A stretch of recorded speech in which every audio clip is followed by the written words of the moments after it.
Hello అండి, అందరికీ నమస్తే, గుడ్ మార్నింగ్. ఈనాడు, ఆంధ్రజ్యోతి, సాక్షి ఈ మూడిట్లో వచ్చే ముఖ్యమైన అంశాలని ప్రతిరోజు ఒక 10 నిమిషాల పాటు చర్చించుకుందాం. సో అదే మన కంటెంట్ అనమాట. సో వీడియో చివరి వరకు చూడడానికి ట్రై చేయండి అండ్ ఖచ్చితంగా లైక్ చేసి మన ఛానల్ సబ్స్క్రైబ్ చేసుకోండి. అలాగే సాక్షి, ఈనాడు, ఆంధ్రజ్యోతి ఈ మూడిట్లో మీరు ఎక్కువగా ఏ పేపర్ చదువుతారో దాన్ని కామెంట్ చేయండి. అట్లాగే ఈరోజు ఆంధ్రజ్యోతిలో ముందుగా చూసుకుంటే కలెక్టర్లకు ర్యాంకులు అని చెప్పేసి నిన్న చంద్రబాబు నాయుడు గారు కలెక్టర్ల సమావేశం ఒకటి పెట్టారండి. దానిలో ఒక రకంగా చెప్పాలంటే కలెక్టర్ల పైన చంద్రబాబు నాయుడు గారు కొంచెం సీరియస్ అయ్యారనమాట. దాన్నే ప్రధానంగా రాశారు. ఇట్లా చూసుకుంటే కలెక్టర్లకు ర్యాంకులు, స్పీడ్ ఆఫ్ డూయింగ్ బిజినెస్లో పోటీ, భారీ పెట్టుబడులకు చొరవ తీసుకోవాలి, ఆయా జిల్లాల్లో ఉన్న వనరులు, అవకాశాలు, అనుకూల పరిస్థితులను బట్టి ప్రణాళికలు చేయాలి, వేగంగా భూ కేటాయింపులు, అనుమతులు ఇవ్వాలి, అభివృద్ధికి వికేంద్రీకరణ మా లక్ష్యం, అందుకే 3 రీజనల్ అథారిటీ ఏర్పాటు చేశాం, కలెక్టర్ల సదస్సు సీఎం దిశానిర్దేశం. అట్లాగే కుటుంబాలకు సంక్షేమ లేఖలు, అమరావతిలో creativity city, AI film content క్రియేషన్లకు పెద్దపీట, మర్యాదగా చెబితే వినరా అని చెప్పేసి అటవీ శాఖ అధికారులపై చంద్రబాబు నాయుడు గారు ఫైర్ అయ్యారు కదా. సో దాని గురించి రాశారంట. ఇక పోలీసుల కొరత ఉండద్దు, నేరాల రేటు 6% తగ్గింది, ఆర్థిక నేరాలు, సైబర్ మోసాలు కట్టడికి చర్యలు, శాంతి భద్రతలకు ఉంటేనే పెట్టుబడులు వస్తాయి, మహిళలపై నేరాల్లో జీరో టాలరెన్స్ కావాలి, అట్లాగే రోడ్డు భద్రతా నిబంధనలపై రాజీ పడద్దని చెప్పేసి సీఎం చంద్రబాబు నాయుడు గారు ఒక వార్త అయితే రాశారండి, అన్నారంట. సో ఆ వార్త రాశారు. ఇక యుద్ధ విరమణకు 3 షరతులు అని చెప్పేసి ఇరాన్ అనింది. సో ఏంటి ఆ 3 అంటే, అమెరికా, ఇజ్రాయెల్కు ఇరాన్ డిమాండ్లు, యుద్ధం ఆపాలంటే ఈ 3 డిమాండ్లు కంపల్సరీ అని చెప్పి మాట్లాడారనమాట. చట్టబద్ధమైన హక్కులను గుర్తించాలి, యుద్ధం వల్ల జరిగిన నష్టాన్ని పరిహారం చెల్లించాలి, భవిష్యత్తులో దాడి చేయకుండా అంతర్జాతీయ హామీ కావాలి అని చెప్పేసి ఇరాన్ అధ్యక్షుడు మౌసద్ పెజియాష్కి డిమాండ్ చేశారంటే, ప్రజాశాంతి, సుస్థిరణకు కట్టుబడి ఉన్నట్లు ప్రకటన అని చెప్పి ఈ 3 షరతులు అయితే పెట్టారనమాట యుద్ధం ఆపాలంటే. సో యుద్ధం ఆపాలా లేదా అన్నది ఇప్పుడు ఇరాన్ మీదే ఆధారపడింది.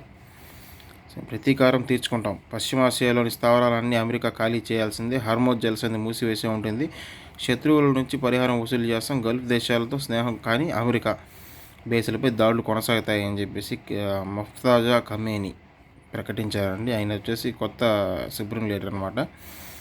అరబ్ దేశాలపై కొనసాగిన ఇరాన్ దాడులు, 6 చమురు ట్యాంకర్లు, వాణిజ్య నౌకలపై దాడి, గల్ఫ్ దేశాలపై ఇరాన్ దాడులు ఆపాలి, మండల తీర్మానం, భారత్ మద్దతు, ఓటింగ్ చైనా, రష్యా దూరం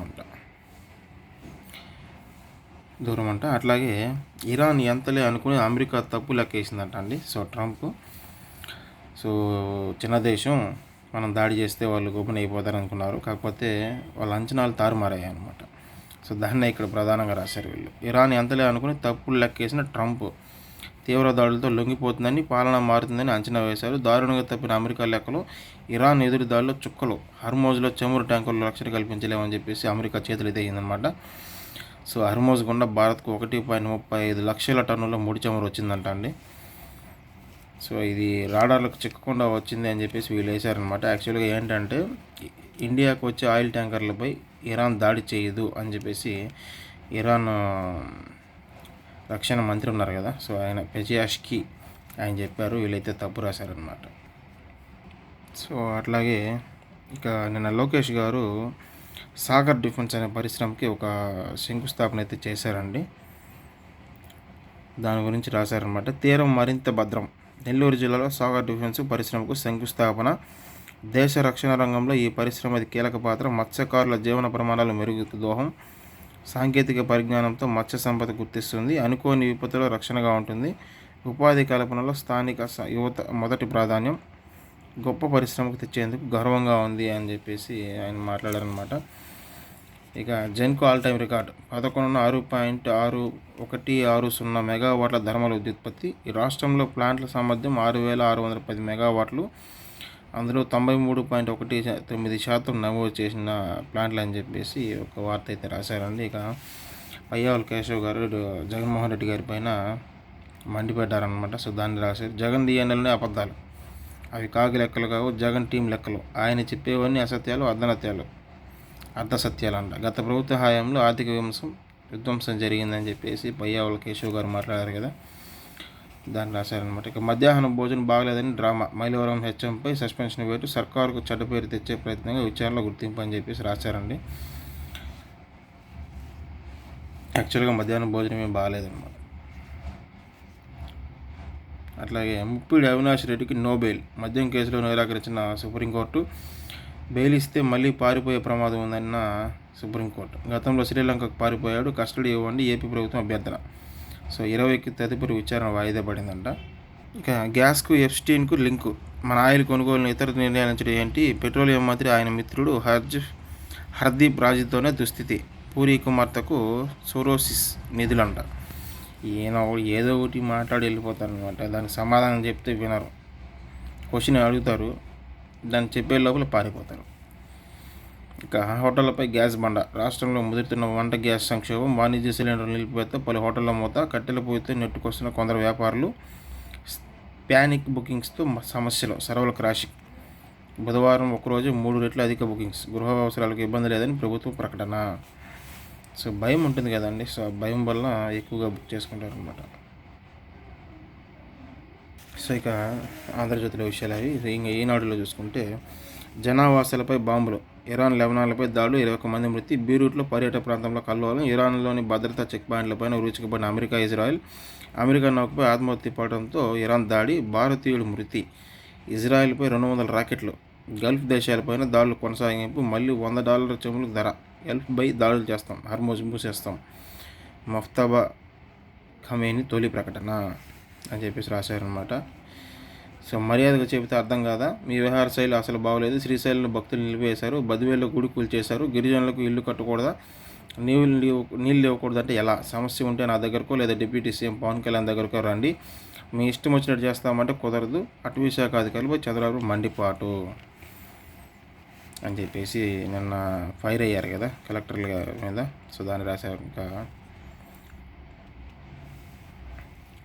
లోకేష్ గారు నిన్న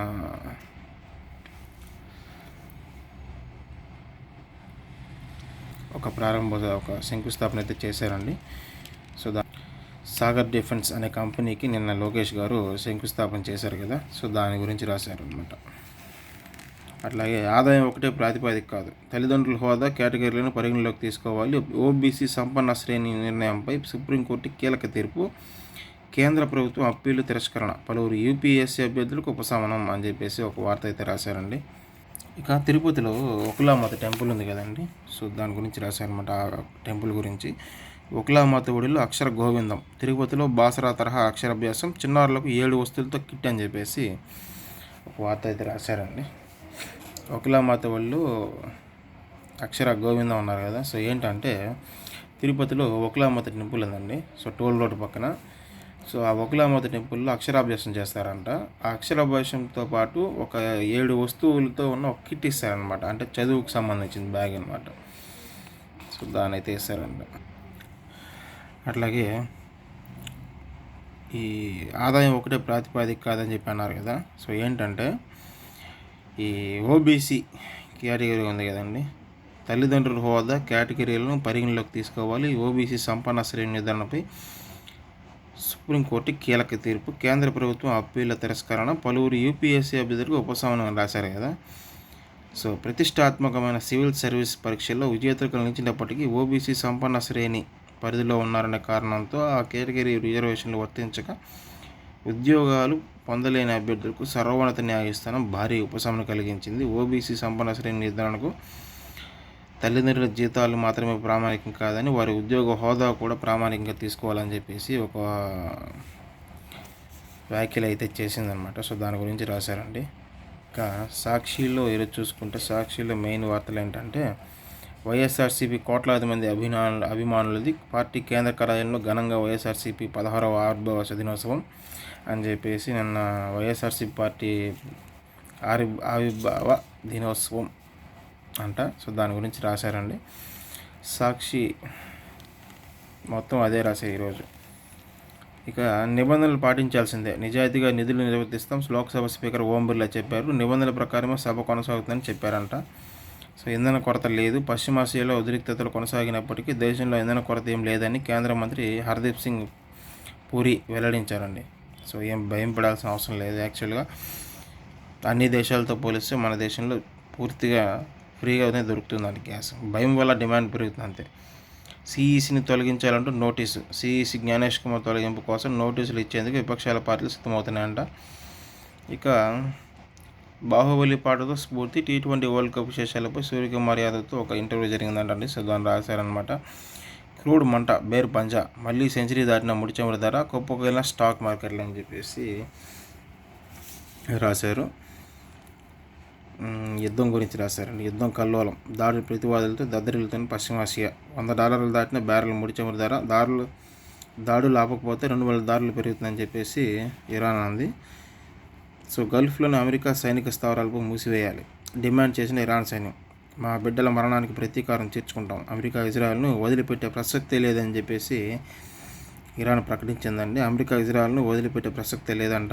సో హర్మోజ్ తెరిచేలోపే హర్మోజ్ సంధి ఉంది కదా, జలసంధి, దాన్ని అయితే తెరిచే ప్రసక్తే లేదని చెప్పేసి మాట్లాడారు. ఇరాన్ నూతన సుప్రీం లీడర్ మఫ్తాజా ఖమేనీ స్పష్టీకరణ. 3 షరతులు అంగీకరిస్తే యుద్ధం ఆగిపోతుందని ఇరాన్. సో వైఎస్ఆర్సీపీ కోట్లాది మంది అభిమానులు అని చెప్పేసి రాశారు కదా. యాక్చువల్గా ఒక రూమర్ అయితే ఉందండి. ఏంటంటే వైఎస్ఆర్సీపీ పార్టీని శివకుమార్ అనే ఒక అతను తెలంగాణ నుంచి ప్రారంభించారంటే అతని దగ్గర వీళ్ళు జగన్మోహన్ రెడ్డి గారు పార్టీ లాక్కున్నారని టీడీపీ వాళ్ళు ప్రచారం చేస్తున్నారు. ఇంకా అందులో ఎంత నిజముందనేది చూడాలి. సో అదే అండి. సాక్షి, ఈనాడు, ఆంధ్రజ్యోతి, ఈనాడు, సాక్షి, అంతేనండి. ఈ 3 పత్రికల్లో వచ్చిన ప్రధాన అంశాలు ఇవే. సో వీడియో చివరి వరకు చూసిన ప్రతి ఒక్కరికి కూడా ఖచ్చితంగా థ్యాంక్స్. అండ్ ఖచ్చితంగా వీడియోని లైక్ చేసి సబ్స్క్రైబ్ చేసుకోండి.